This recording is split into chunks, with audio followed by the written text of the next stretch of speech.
आदाब, मैं फारूक सैयद।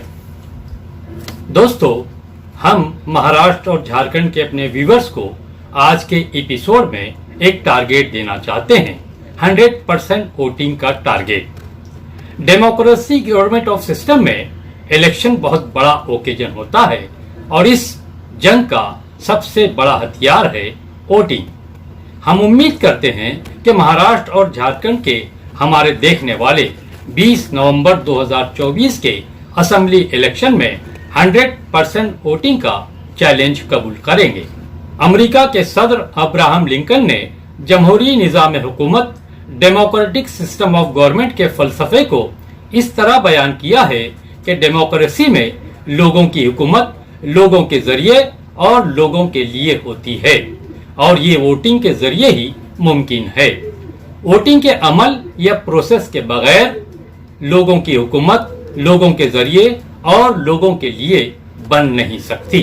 हर धर्म का एक त्यौहार होता है और जिस दिन ये त्यौहार आता है लोग सब काम छोड़कर अपने धर्म के मुताबिक काम करते हैं। जैसे हिंदू पूजा करते हैं, मुसलमान नमाज पढ़ते हैं, ईसाई गिरजाघर और सिख गुरुद्वारा जाकर अपने अपने धर्म गुरुओं के मुताबिक अपने ईश्वर अल्लाह वाहे गुरु को मनाते हैं। यानी हर धर्म के लोग अपने धर्म के मुताबिक अपना त्यौहार मनाते हैं। जमहूरी निज़ाम हुकूमत डेमोक्रेटिक सिस्टम ऑफ गवर्नमेंट का भी एक बहुत बड़ा त्यौहार होता है और इस त्यौहार का सबसे बड़ा हथियार वोट है। ये त्यौहार साल में एक बार नहीं बल्कि 5 साल में एक बार आता है। 5 साल में एक बार लोकसभा, एक बार असेंबली और एक बार कॉरपोरेशन या लोकल बॉडी का इलेक्शन होता है। लेकिन इलेक्शन में उतना जोश नहीं दिखाई देता जितना जोश और जुनून लोग अपने धर्मों के त्योहारों में दिखाते हैं। हर धर्म ने अपने मुल्क से मोहब्बत को धर्म का हिस्सा माना है। जिस मुल्क में रहते हैं उस मुल्क पर मर मिटने को भी जायज कहा है। इसका मतलब यह है कि मुल्क में सरकार बनाने और चलाने का जो तरीका है उसमें हिस्सेदारी हर धर्म के मानने वाले का फर्ज है। जैसे हिंदुस्तान में सरकार बनाने और चलाने के लिए इलेक्शन होता है। इलेक्शन में सियासी पार्टियां अपने उम्मीदवारों को मैदान में उतारती हैं और हर उम्मीदवार इलेक्शन में कामयाब होने के लिए दिन रात एक करता है। जिस पार्टी के उम्मीदवार सबसे ज्यादा चुनकर आते हैं उस पार्टी की सरकार बनती है। ये बहुत आसान और सीधा तरीका है, लेकिन नई नस्ल इस सिस्टम से या फिर लोकसभा, असेंबली और लोकल बॉडीज के इलेक्शन में फर्क नहीं करती। जब तक डेमोक्रेसी सिस्टम में इलेक्शन और वोट की अहमियत को समझा नहीं जा सकता उस वक्त तक सरकार बनाने और चलाने के तरीके को बस यूं ही आसानी से नजरअंदाज किया जाता रहेगा। दोस्तों, वोट की 3 हैसियतें हैं। 1 वोट शहादत है, 2 वोट सिफारिश है, 3 वोट अमानत है। शहादत, सिफारिश और अमानत को मुसलमान अपने मजहब इस्लाम से इस तरह समझ सकते हैं कि वोट शहादत इस तरह कहलाता है कि वोट देने वाला अपनी मर्जी के उम्मीदवार को वोट देकर ये गवाही देता है कि उसकी नज़र में उम्मीदवार काबिलियत, दयानत और अमानत के एतबार से लोगों का नुमाइंदा बनने के काबिल है। कुरान की रूह से नुमाइंदों को इलेक्ट करने के लिए वोट देने की एक और हैसियत भी है जिसे सिफारिश कहा जाता है। गोया वोट देने वाला ये सिफारिश करता है कि फला उम्मीदवार को मौका दिया जाए। सूरह निसा की आयत नंबर 85 में अल्लाह ताला फरमाता है, और जो शख्स अच्छी सिफारिश करेगा तो नेक कामों में उसका भी हिस्सा होगा और जो बुरी सिफारिश करेगा तो बुरे कामों में उसका बराबर हिस्सा होगा। वोट की तीसरी हैसियत वकालत की है कि वोट देने वाला किसी उम्मीदवार को अपनी नुमाइंदगी या रिप्रेजेंटेशन के लिए वकील बनाता है। अगर ये वकालत मुल्की या रियासती कामों के अंजाम देने के लिए है तो किसी गलत उम्मीदवार को वकील बनाना वोटरों के हुकूक से नाइंसाफी करने जैसा है। किसी गलत उम्मीदवार को वोट देना झूठी शहादत, बुरी सिफारिश और नाजायज वकालत है। और ऐसे गलत उम्मीदवार के कामयाब होने के बाद जो नुकसानात होंगे उसका जिम्मेदार वोट देने वाला भी होगा। बाइबल और दूसरी मजहबी किताबों में वोट की अहमियत कुछ इस तरह बयान की गई है। एक, वोटिंग अवामी तौर पर इस बात को तस्लीम करती है कि हम अपनी कौम के सियासी निज़ाम के ताबे हैं जैसा कि खुदा ने कायम किया है। दो, वोटिंग तमाम लोगों की बराबरी और उनके बोलने और सुनने के हक को तस्लीम करती है। तीन, एक तरीका है कि हम अपने इर्द गिर्द और अपनी पूरी कौम की भलाई के लिए खुदा के हुक्म की तामील कर सकते हैं। चार, वोटिंग ये जाहिर करती है कि हमें इस बात की गहरी फिक्र है कि हमारे लीडर कौन हैं। पाँच, वोटिंग एक सादा लेकिन अहम तरीका है कि हम अपनी कौम में सियासत के बारे में कुछ कर सकते हैं।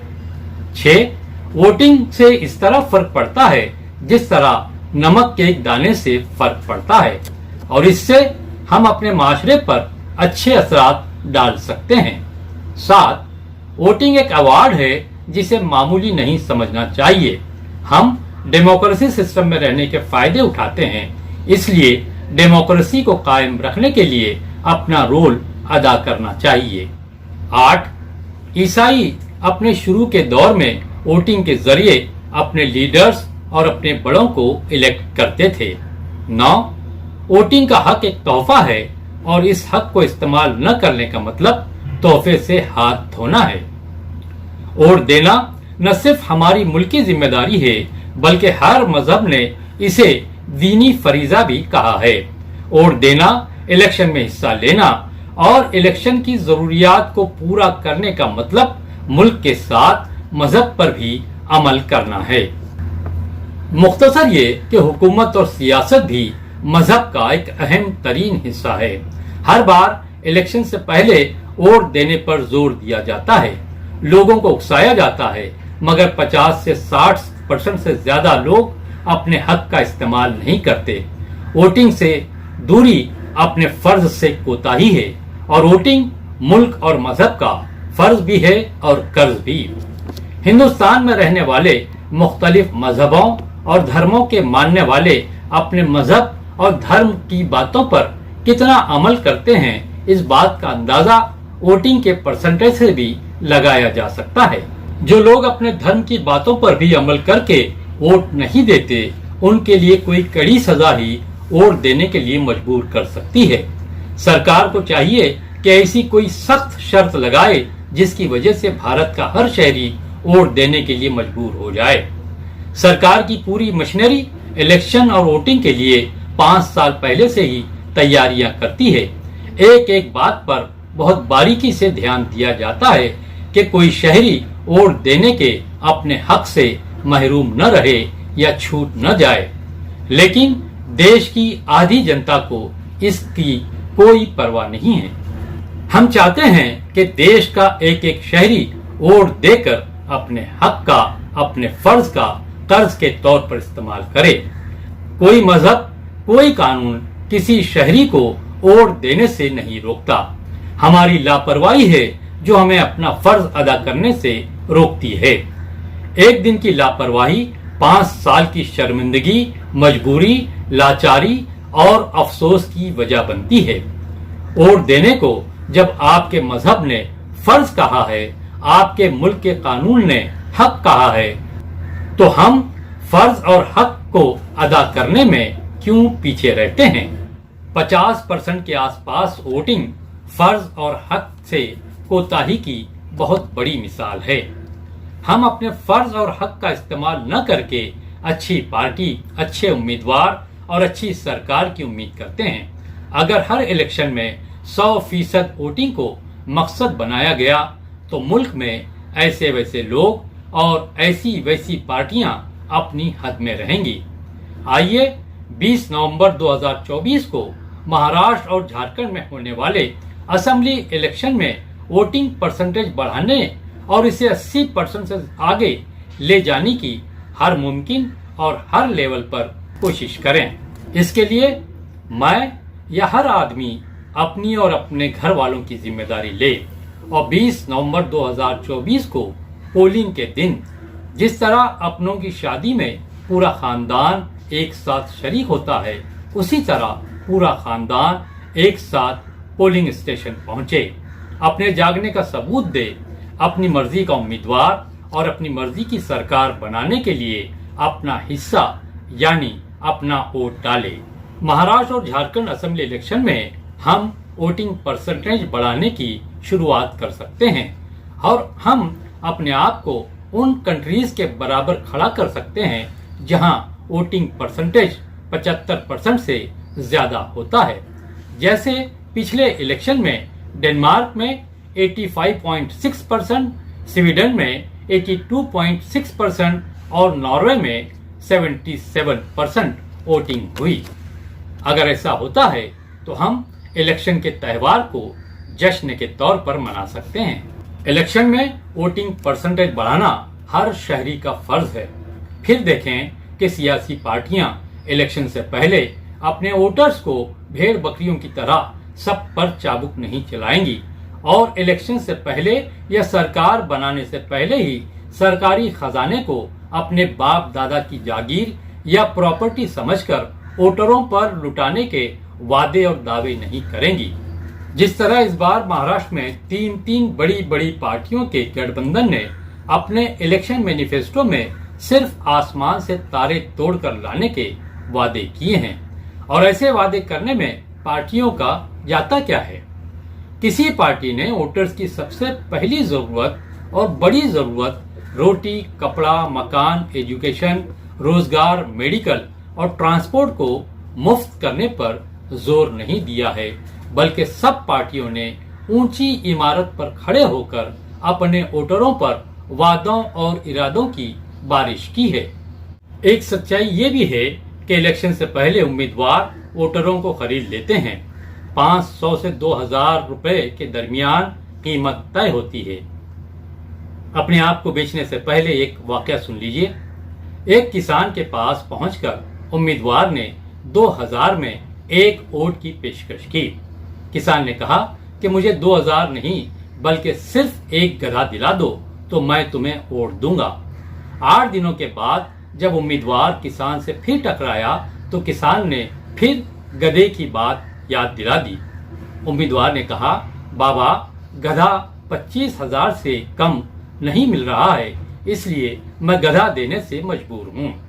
किसान ने कहा कि चौधरी साहब, जब गधा 25,000 से कम नहीं मिलता तो मुझे 2000 में तुम खरीदना चाहते हो। वोट देने से पहले किसान की बात याद रखो और अपना वोट का सही इस्तेमाल करो, क्योंकि वोट शहादत है, गलत शहादत न दो। वोट अमानत है, खयानत न करो।